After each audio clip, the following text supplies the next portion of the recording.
Thank you so much for watching ILS वाला India. इस में आपको सिखाऊंगा ट्रू फॉल्स नॉट गिवन कि ट्रू फॉल्स नॉट गिवन 100% आप बैंड स्कोर कैसे ले सकते हो। उससे पहले चलते हैं मेरे इंस्टाग्राम पेज के ऊपर। ये मेरा इंस्टाग्राम पेज है, आप देख सकते हो। और यहाँ पर जितने भी आपको प्रूफ मिलेंगे 100% ट्रू मिलेंगे। ओनली जुलाई मंथ का फर्स्ट एग्जाम हो चुका है, देख सकते हो मोबाइल की स्क्रीन रिकॉर्डिंग चल रही है। कोई फेक नहीं है, कोई झूठ नहीं है। रीडिंग के to reading passage from our PDF. ये भी वो स्टूडेंट है जिन्होंने रिस्क लिया होगा और अच्छा स्कोर आया। देन आप मेरा रिजल्ट देख सकते हो।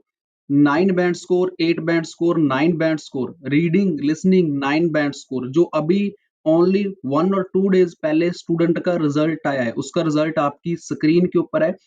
100% रिजल्ट है। Read writing task 1, writing task 2, 6 जुलाई का पहला exam, 9 band score, reading from our PDF.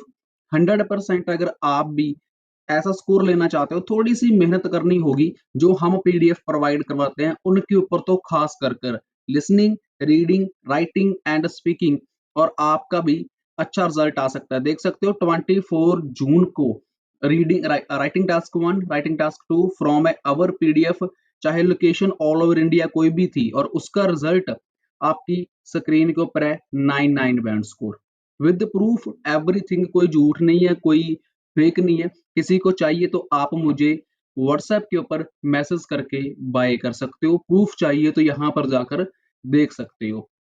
शुरू करते हैं हमारी आज की रीडिंग। जो आज की हमारी रीडिंग होने वाली है वो ट्रू फॉल्स नॉट गिवन के ऊपर होने वाली है।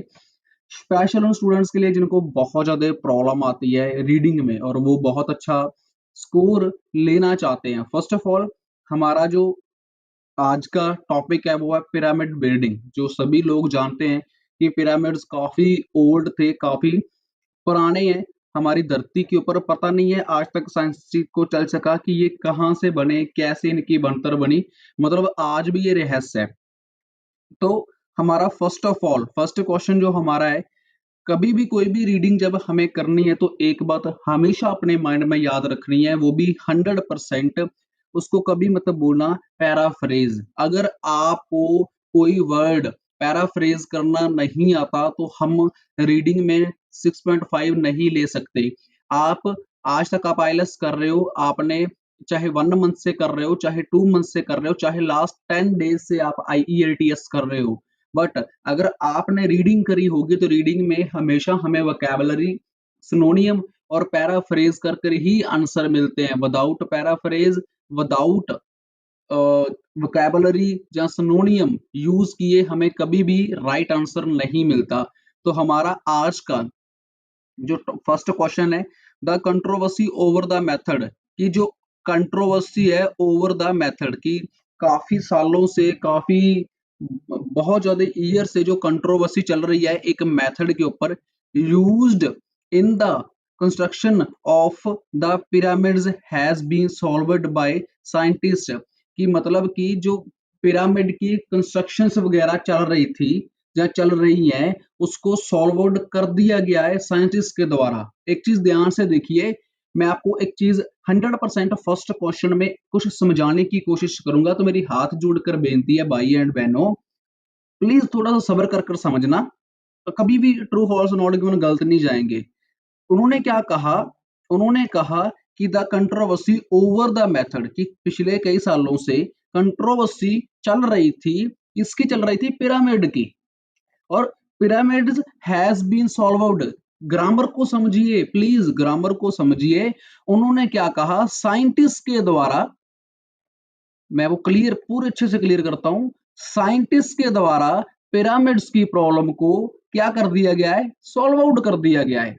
मतलब कि जो कंट्रोवर्सी चल रही थी ओवर द मेथड, उस कंस्ट्रक्शन को साइंटिस्ट के द्वारा क्या पिरामिड्स को क्या कर दिया गया है? सॉल्व आउट कर दिया गया है। अब मुझे ये फाइंड करना है कि हाँ, इन्होंने रियलिटी में अगर इस चीज को सॉल्व आउट कर दिया तो मेरा आंसर ट्रू है। अगर इन्होंने सॉल्व आउट नहीं किया तो मेरा आंसर फॉल्स है। अगर इसके बारे में बात ही नहीं करी, फॉर एग्जाम्पल काफी टाइम ऐसा होता है कि जब एग्जामिनर बात करता है, वो बात करता है कंस्ट्रक्शंस की बात करता है, सॉल्व आउट की बात ही नहीं करता। वो साइंटिस्ट की पिरामिड्स की बात भी करेगा, साइंटिस्ट की बात भी करेगा, ओवर द मेथड की बात भी करेगा, बट सॉल्व आउट की कभी बात ही नहीं करता, तब हमारा आंसर होता है नॉट गिवन। हमें टोटली स्टेटमेंट सेम दी जाती है, स्टेटमेंट हमें सेम दी जाती है, same A to Z, but वहां पर जो मेन टॉपिक होता है सॉल्व आउट, जिसे हम बोलते हैं कीवर्ड, ये मेरा एक कीवर्ड है। इस कीवर्ड को अगर वहां पर दिया ही नहीं गया तो मेरा आंसर क्या जाता है, नॉट गिवन। ओके, तो मैं आपको दिखाता हूं कि फर्स्ट क्वेश्चन कैसे सॉल्व आउट करते हैं। हमें क्या याद रखना है, पिरामिड की प्रॉब्लम को सॉल्व आउट कर दिया गया है, किसके द्वारा, साइंटिस्ट के द्वारा, जो काफी सालों से इसकी कंस्ट्रक्शन वगैरह चल रही थी।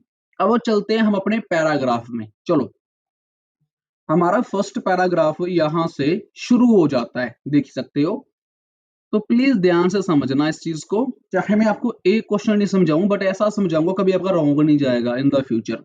The most famous pyramid is the Great Pyramid of Giza, which is actually only one of over 100 serving pyramids। कि मतलब कि बहुत ज्यादा पिरामिड्स हैं, उनमें सबसे एक ही पिरामिड है जो सबसे बड़ा है और काफी ज्यादा फेमस है। ठीक है, there is a long standing question, कि ये एक बहुत पुराना क्वेश्चन है, बहुत पुराना, जिसे वहां लिखा था ना, over the method, about how pyramids were built given the lack of technology over 4000 year ago। कि मतलब कि जब टेक्नोलॉजी इतनी थी नहीं, बहुत ज्यादा कम टेक्नोलॉजी थी, बट फिर भी 4000 साल पहले, ओवर द मेथड, वहां पर क्या लिखा था, ओवर द मेथड, कि 4000, उसे बोला जाता है 4 ईयर, मतलब काफी ओल्ड, काफी पुराने। तब पिरामिड्स कैसे बिल्ड कर दिए गए, कैसे इनको खड़ा कर दिया गया, कैसे पिरामिड्स की प्रॉब्लम को सॉल्व आउट कर दिया गया। ठीक है, तो मतलब यहां पर आपने समझ आ गया होगा, एक एक चीज मैं आपको समझा रहा हूं। अगो, बट देखिए, मैंने हमेशा मैं बोलता हूं कि रीडिंग में जब बट आ जाए, मोर ओवर आ जाए, हाउ ओवर आ जाए, या इसके ऑपोजिट साइन आ जाए, तो मतलब रुक जाओ, आपका आंसर नहीं मिला, आपको आंसर अब मिलेगा। यहां पर उन्होंने क्या लिखा है, scientist are piecing together the puzzle. लो जी, हमारा आंसर मिल चुका है। आप मुझे कमेंट में बताओ कि आपने आंसर क्या सोचा। आपके पास 20 सेकेंड्स हैं, देन मैं आपको बताऊंगा, क्योंकि मुझे मेरा आंसर मिल चुका है। अब स्टेटमेंट आपको फिर अगेन जल्दी में जी मैं रीड आउट करवाता हूँ। उन्होंने कहा पिरामिड बहुत बड़ा है, काफी फेमस है, और ये काफी ईयर्स इसकी प्रॉब्लम चल रही है, लॉन्ग स्टैंडिंग क्वेश्चन है, और इसको सॉल्व, इनको बिल्डअप कैसे करा जबकि टेक्नोलॉजी अवेलेबल ही नहीं थी 4000 साल पहले, पर फिर भी scientist are piecing together the puzzle. ठीक है, अब इन्होंने क्या कहा, फर्स्ट 3 लाइन्स में यहां तक इन्होंने कहा कि सॉल्व आउट कर लिया गया, कैसे सॉल्व आउट किया, बट यहां पर बट ने आकर सारी गेम ही पलट दी। बट ने आकर क्या कर दिया, बट ने आकर सारी गेम ही पलट दी। क्यों पलटी, कैसे पलटी, scientist are piecing together the puzzle, की भाई साइंटिस्ट तो आज भी पजल हैं, साइंटिस्ट तो आज भी परेशान है, मतलब कि उसका काम चल रहा है, उसका काम कंप्लीट नहीं हुआ। साइंटिस्ट आज भी पजल है, अभी उसका काम चल रहा है, अभी उसका काम कंप्लीट नहीं हुआ। सो मेरा आंसर क्या हुआ, मेरा आंसर देन हुआ फॉल्स। अब मेरा आंसर क्या है, फॉल्स है। आप सोच रहे हो फॉल्स क्यों है, अगर हम बात करते हैं तो यहां पर देखिए उन्होंने क्या कहा कि साइंटिस्ट ने इस प्रॉब्लम को सॉल्व आउट कर लिया। इन्होंने ऐसा पूछा ना हमारे से कि साइंटिस्ट ने प्रॉब्लम को सॉल्व आउट कर लिया, उसकी कंस्ट्रक्शन का काम को, बट यहां पर क्या कह रहा है, यहां पर तो वो कह रहा है कि but scientist are piecing together to puzzle, कि वो तो अभी भी परेशान है, अभी भी कंस्ट्रक्शन का काम सॉल्व आउट हुआ ही नहीं है, वो आज भी सभी लोग मिलकर पजल हो चुके हैं कि अब नेक्स्ट इसकी सॉल्यूशंस क्या है। बट वहां पर क्वेश्चन में कह रहा है कि आपने काम कंप्लीट कर दिया, तो हमारा आंसर ट्रू नहीं हुआ ना, हमारा आंसर हुआ रॉन्ग। अब जो मेरा आंसर है फर्स्ट क्वेश्चन का, वो क्या है, वो है रॉन्ग। अगर आपको समझ में आया है तो प्लीज मुझे जरूर बताना कि 100% आपको समझ आया है कि फर्स्ट क्वेश्चन को आंसर मुझे ऐसे मिला। तो हमें हमें ऐसे आंसर मिलते हैं, क्योंकि ज्यादा लंबी वीडियो हो जाएगी, आप भी बोर होगे, आपको भी देखने में मजा नहीं आएगा। तो मैंने आपको टोटली विद इन 9 मिनट 3 चीजें बताई कि कैसे हमें रीडिंग में आंसर फाइंड करने हैं।